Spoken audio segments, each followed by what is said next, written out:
Bach. And I'm John Giddings. Here's what's coming up next on Panthervision.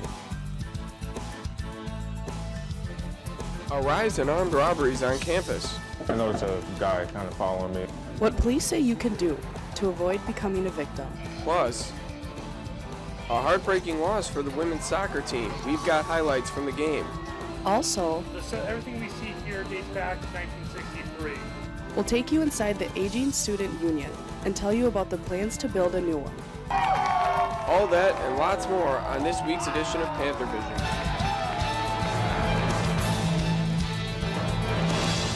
From the University of Wisconsin-Milwaukee, this is UWM Panthervision. Weekly newscast reported, written, and produced by students in the Department of Journalism and Mass Communication.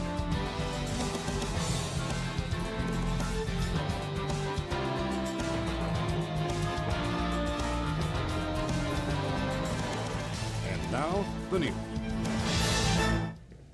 UWM police are investigating yet another attempted robbery near campus. It happened on Thursday in the 2400 block of Kenwood. Police say a suspect implied he had a weapon and tried to steal the keys and vehicle of the victim. No property was taken, but the suspect escaped. Police say the attack happened shortly after a similar crime in the Shorewood area. Police are asking anyone with information to call 414-229-4627. This is in the latest in a string of armed robbery attempts on or near campus. On November 4th alone, there were 4 of them. And as I found out, the push for safety around campus is becoming increasingly important. Students never want to feel unsafe on campus. That isn't the case for UWM senior Jabbar Muhammad, who has felt unsafe before. I noticed a guy kind of following me, and by the time I got to the soccer field, 4 of the guys kind of joined him and kind of started surrounding the soccer field. But I got out of the situation because I was so close to, I knew I was close to the main street into Sandburg that when I made a left outside of the soccer field, they just dissipated as I figured they would. He has advice for students. Outside of knowing your surroundings, like I said, just know where your resources are, know where the phones on campus are in order for you to quickly call, know where the police station is. The police station's right at Sandburg. You head towards Sandburg. Most likely someone's not going to follow you there, know where the main streets are. UWM Police Sergeant Brian Swatala wants students to pay attention when they're walking, especially alone. You want to really be aware of your surroundings in that. Situational awareness is probably the key in that. And distracting things such as phones and MP3 or iPods, things of that nature, can take away from your senses, which could actually pick up something that may not feel right to you. So. Yeah. UWM has a safety feature on campus known as the Blue Light Emergency Phone. There are approximately 152 of them on campus. In Milwaukee, I'm Amber Bach for Panthervision. Since the beginning of the school year, UWM police have issued 5 alerts to students about armed attacks in the campus area. Carroll University students are being notified of a threat near campus. Last Tuesday, a man came up to a female student and grabbed her backpack and sleeve. The student was able to get away and continued to walk to her destination. The man did not try to follow her. UW-Madison's chancellor is pushing a new tenure plan to the Board of Regents. Uncertainty about tenure is being sparked by the new language in a state statute that gives the UW system broader flexibility for terminating tenured faculty. The policy being proposed by Madison's chancellor spells out procedures for layoffs due to academic program discontinuation. It would not allow layoffs for budgetary problems, short of a campus-wide financial emergency. The national spotlight will be on Milwaukee this week. The Republican presidential debate will be at the Milwaukee Theater. Panthervision's Emily Talapa tells us about the preparations.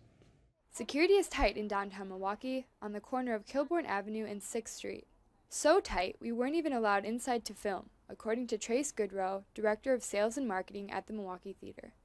The 4th GOP debate will be held here at the Milwaukee Theater. They've already begun constructing the set, says Goodrow. Not only is the theater getting ready, UWM students are too. To get involved, I would advise them to kind of line up their own ideology, because there's so many different things that can influence your ideology as well, such as your family, your personal beliefs, your religion. Students like Amirani Torres are getting involved in politics in order to better understand the presidential candidates. I've been involved a lot in a lot of political orgs here on campus and off campus throughout the community, so that's kind of been where I've gotten all my information from. Michael Hansen, graduate lecturer of political science at UWM, gives similar advice to his students. He says, in order to become informed on the presidential election, students should familiarize themselves with the general stances of the political candidates. In Milwaukee, I'm Emily Tlapa for Panthervision. The debate will be airing tomorrow night on Fox Business Network. We'll have complete coverage next week. UW Stout students are going against agricultural theory. The environmental science students are attempting to grow food in lifeless soil that mimics the planet Mars. The idea came from a biology professor who realized that the plot of the top-grossing movie, The Martian, was almost entirely based on soil science. Starting with dead soil, the students added packing peanuts and Miracle-Gro as organic material to give it life. So far, they have planted potatoes, beans, rye, and parsley, and they're starting to see results. The UWM Engineering Department is working on breakthrough energy technology. The work involves a microgrid prototype designed to fix energy compatibility problems. Microgrids combine various energy sources and use the one that's most efficient at the time. For example, on a windy day, turbines are used, but on a sunny day, solar panels are used. 3 UWM students are working on the project, 2 of whom were hired after graduation. It takes a lot of energy to power a university. But is some of that energy wasted? Panthervision's Kat T has the full story. What happens when class ends and campus buildings are closed for the evening? The computers are left on, overnight, using energy. Jacob Eben, one of the founders of the UWM Conservation Club, has a passion for saving energy on campus and is concerned about this. And stuff, and having computers on for so long, wears out the hard drive and just the computer in general. There are many problems related to leaving the computers on constantly, besides using energy. I'm sure there's multiple reasons why the computers are slow with age and updates and things like that. But it wouldn't surprise me if part of that is because the computers are constantly working and performing and heating up. There are about 400 Dell desktop computers on campus. Ann Barles, another member of the Conservation Club, researched how turning off the computers for 8 hours a day would impact UWM's electricity usage. By turning them off at night, we can save so much, around $5,000 annually just for the university savings, and then environmentally so much more. The Student Affairs, along with 35 other departments on campus, have gone through the Green Office certification, meaning that the computers in those offices have a power management mode for the purpose of saving electricity. In Milwaukee, I'm Kat T for Panthervision. UWM has been involved in a continuing initiative to conserve energy on campus since an executive order issued in 2005. Milwaukee-based company Johnson Controls Incorporated is teaming up with UWM researchers to create a one-of-a-kind campus laboratory. It's located inside the Engineering and Mathematical Sciences building. Scientists are working side by side with UWM students to develop next-generation batteries. This so-called manufacturing dry lab is the only one in North America found on a college campus. You may not know it, but UWM is supposed to be getting a new student union. The pre-designed work has been approved since May, but not much has been revealed about its progress. Jason Gerondale gives us an update. The UWM Student Union, the center of campus life for most students. Age has taken its toll, however. In 2012, 72% of students voted in favor of an increase in tuition for a much-needed remodeling. Director of Campus Planning, Claude Schutte, updates the status. Well, we're moving forward. It's going to be part of the capital budget for 17-19, but there's some other steps that have to take place. The Board of Regents wants to look at one more time, how it's being funded and how that funding is moving forward over the number of years it will take to pay for that facility. When asked about the impact of recent budget cuts, Schutte explains the source of the funding. I wouldn't say because of the budget cuts. I would say it's looking at how it's paid for through segregated fees, because the union's segregated fee funded project. Okay. So it's really to make it the most efficient way for students to spend their money. One much needed update is the mechanical systems. Mike Schmidt, Assistant Director of Union Operations, details what the remodeling would entail. All of these systems are past their useful date.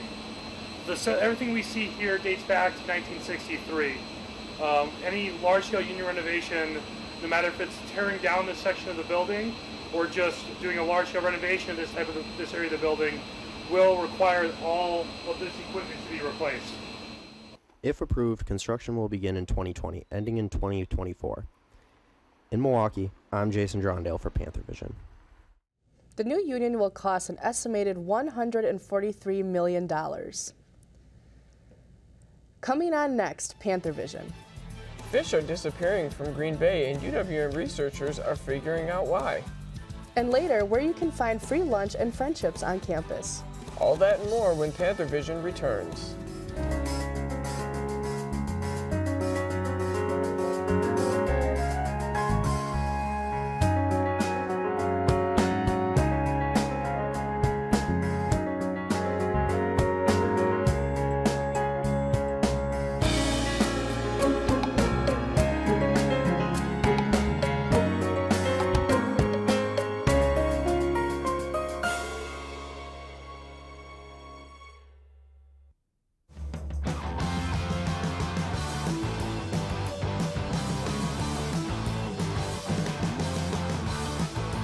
This is where powerful ideas lead to proven results.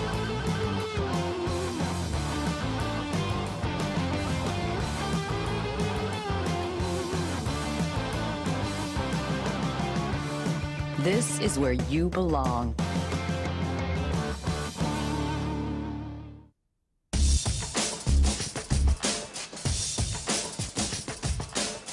A strong, productive workforce. Building one requires proper education and training, not just for today, but for tomorrow. That's why for the last 100 years, thousands of successful workers wearing hats like these began their careers with this one hat. Our fugitive has been on the run for 90 minutes. Average foot speed over uneven terrain, barring any injuries, is 4 miles per hour. What I need from each and every one of you is a full target search of every gas station, residence, warehouse, farmhouse, hen house, outhouse, and doghouse in that area. Your fugitive has just cashed in his 401k plan, and all he had to do was roll it over. Learn about rollovers and protecting your financial future, and choose to save. You can't mess with a big dog. An area of Lake Michigan has become a wasteland where even the fish cannot breathe. But some UWM researchers are trying to do something about it. Dan Peters has more. Then we want 25 mils of sample, and where did my gas ball go? When I see the lake, I think of power. It's always going to be impacting us in some form.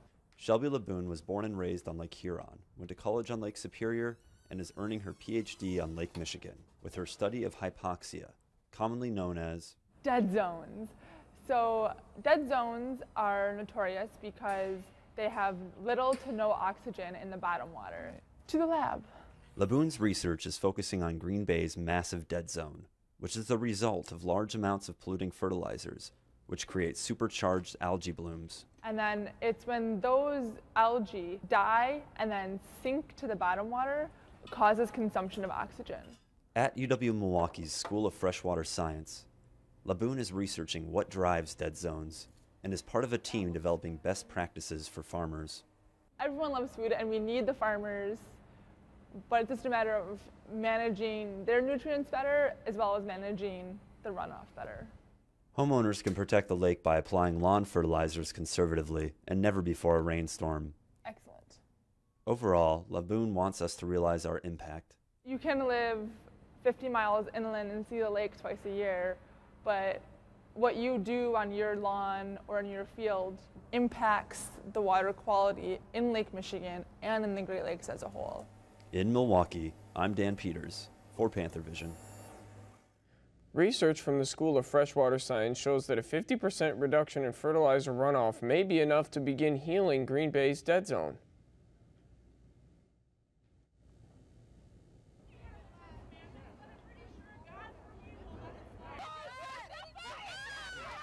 on Thursday, a self-described They say they wanted to tell students about, quote, the spiritual dangers of being homosexual. That started a shouting match as students yelled at the preachers, saying that spreading hate was unchristian. It could be heard across campus. Police were called to the rally, but we are told there are no arrests or citations made. Milwaukee Public Television has a new general manager. Bodan Zachary accepted the position after currently GM Ellis Bromberg announced his retirement earlier this month. Zachary comes from KCET Link, which is based out of Burbank, California. UWM Panthervision uses the MPTV studio in conjunction with students at Milwaukee Area Technical College. There's more reaction to a new MATC program, allowing some local students to attend for free. MATC's Scott Bowen has the story. Today we're going to ask MATC students what they think of the new policy that will allow qualified high school students to attend MATC for free. My thoughts on the Promise program is that it will provide access to students regarding tuition. That's the first part, I think. I think that it may be challenging for students right now because of the criteria to meet the expectations of the Promise program. However, I have high hopes for students next year who graduate from high school who will be better informed about what it would take to participate in the Promise program. I think that the high school program is a tremendous program. The Promise program is a tremendous opportunity for high school students. I think it's a beneficial program. Ultimately, any way that can help students more easily afford school should be implemented. I think it's a great idea, a great program.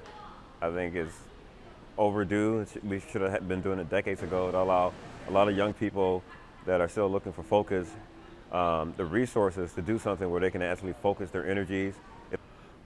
In speaking with the MATC community, it appears that opinion is largely in favor of the MATC Promise program. Luis De Leon joins us with a look at our weather. Thanks, how you guys doing? Pretty good, how are you? I'm doing all right, got to stay warm, starting to stay warm. Last week we did see some enjoyable days, some temperatures even in the 60s, very enjoyable, but this week we are starting to see a more active week than last week compared, so. Yeah, but I gotta tell you, even though these 50-some degree days will be more than welcome in like January and February, That's very true. As we go to your weather headlines, we're going to be seeing temperatures staying consistent this week, ranging throughout the 50s. As we hit the middle of the week, that is when we are going to start seeing the wet weather occurring throughout Wednesday into about Thursday night, but more on that in a bit. And of course, the winds are going to start out calm and pick up steadily over the week. So as we go to your current conditions, currently here in Milwaukee right now, 52 degrees with that sunshine shining as can be. 52 degrees right now is your temperature with the dew point at 33. As for the rest of the day, we are going to be seeing that sun sticking around, mostly sunny skies. Clouds may move in a little bit at times, but 0% chance of precipitation with that high. Not getting any much higher than we are already, so with a high of 55.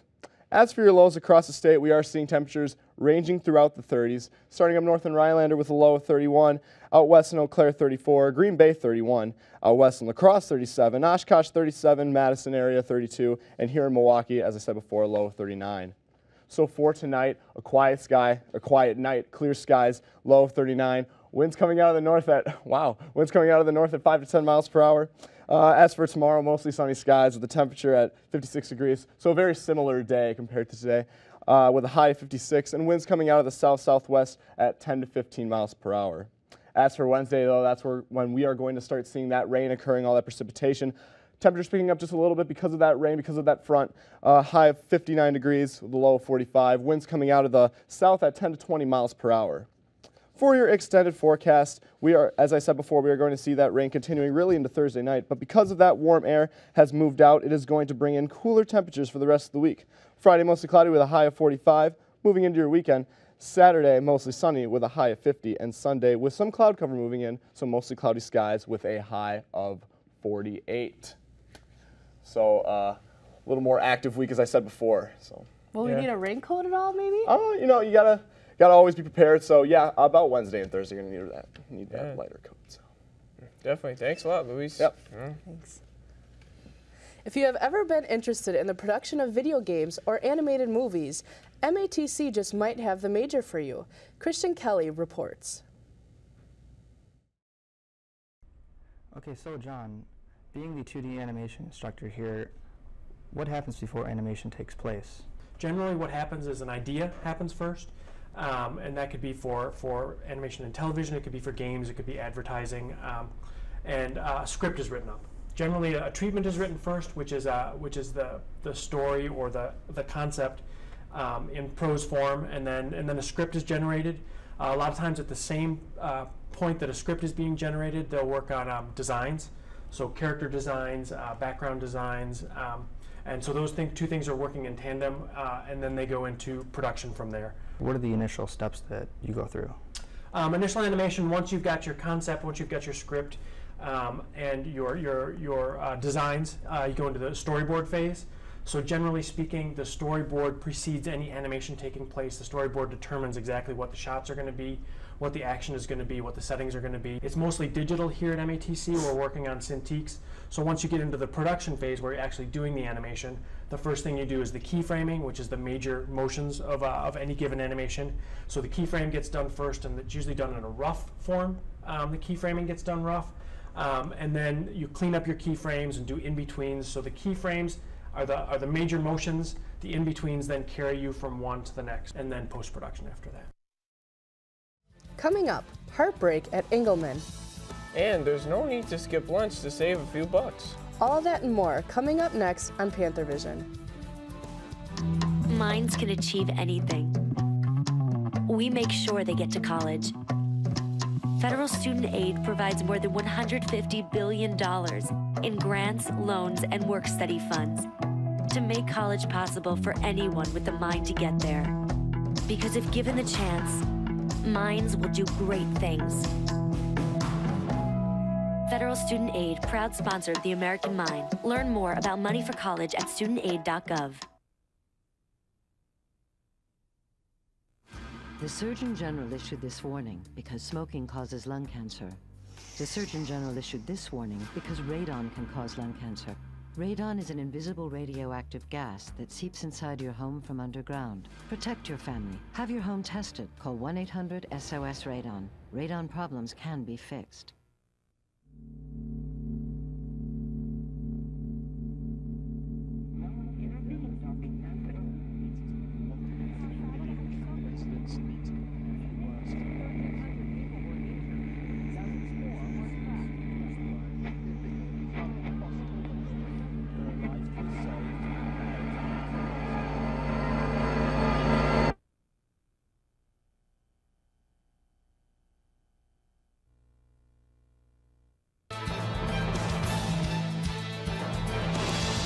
Thanks for watching UWM Panthervision, judged Best Student Newscast by the Northwest Broadcast News Association.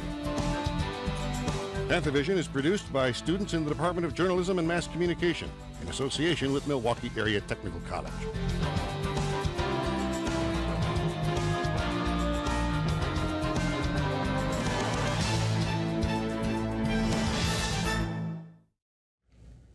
The UW-Milwaukee women's soccer team's postseason run comes to an end before it begins.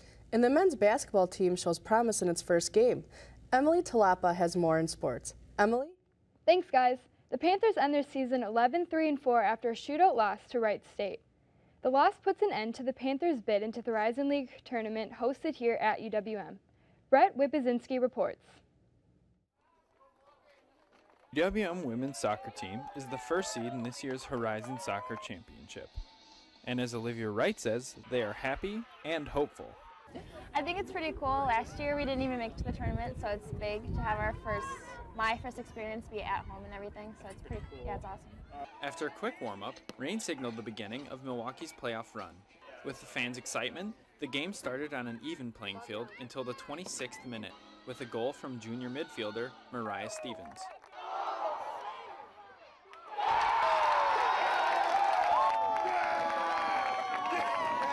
The Panthers stayed in the lead for 56 minutes until the equalizing goal from Wright State.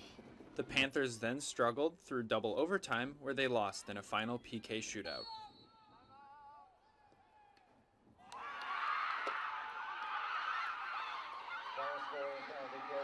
The loss is a crushing upset for the first-seeded ladies. Along with the sadness of defeat and their playoff dreams destroyed, the rain poured again. For Milwaukee, I'm Brett Wipazinski. Despite the heartbreaking loss, the Lady Panthers net themselves 7 postseason awards. Cassidy Blanchard won Defensive Player of the Year and a spot in the first team All-League with teammate Maria Stevens. 4 Milwaukee players were named second team All-League. Kelly Swenson made the All-Freshman team. First year coach Troy Fabiano was named Horizon League Coach of the Year. The UWM men's and women's swim and dive teams headed to the Windy City for this past weekend for 2 meets. The men and Lady Panthers go 1-1 in their doubleheader, both teams beating Wheaton but coming up short in their matches with UIC. The Halverson brothers combined for three wins for men's swimming in their loss to UIC. Nick taking first in the 200 IM and the 200 in the backstroke. His brother Tim taking first in the 500 freestyle. Rachel Mergetz also swept the 1 and 3 meter dive for the 3rd straight time this season for women's diving. A dominating performance for the UWM men's basketball team. In an exposition game, the Panthers crushed UW Parkside 81-62 on Thursday.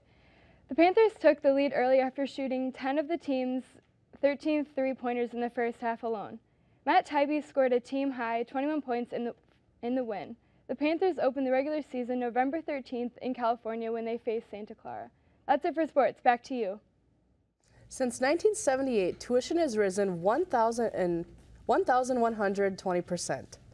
Some students cut costs by skipping lunch. But as Emily Zanto reports, one UWM organization aims to change that. The floor below Naraya Olson gets a bit loud on Wednesdays. One date last semester we had 220 students come. But that's okay, because Olson is the Lunch Bunch coordinator for the University Christian Ministries and lives above the ministry's main floor. I am here from 11 to 2 o'clock, here setting up and cleaning up. Lunch Bunch is a free lunch just off campus open to UWM students on Wednesdays during the semester. Although it's loud, UCM's minister, Alan McAllister, hopes Lunch Bunch can provide students with a break from school.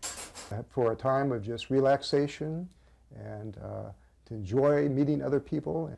Whether students have been coming for years, I started coming here back in probably like 2011, like when I heard about it from one of my friends. or this is my first time. Everyone can agree a home-cooked meal is a break from the school day. Good food. It's been a while since I've had a home-cooked meal. And Olson is just happy with the growing turnout. So it started off with like 15 people just around a table. In Milwaukee, I'm Emily Zanto for Panthervision. Each week, Milwaukee area churches collaborate to provide food for upwards of 150 students for Lunch Bunch. Leftover food is made available to the public during the last part of the event. Thank you for tuning in for tonight's edition of Panthervision. You can watch us on Time Warner Channel 14 and AT&T U-verse Channel 99 on Wednesday at 5:30 and Thursday at 3 o'clock, and again at 10:30 on Saturday and Sunday mornings. Have a great week.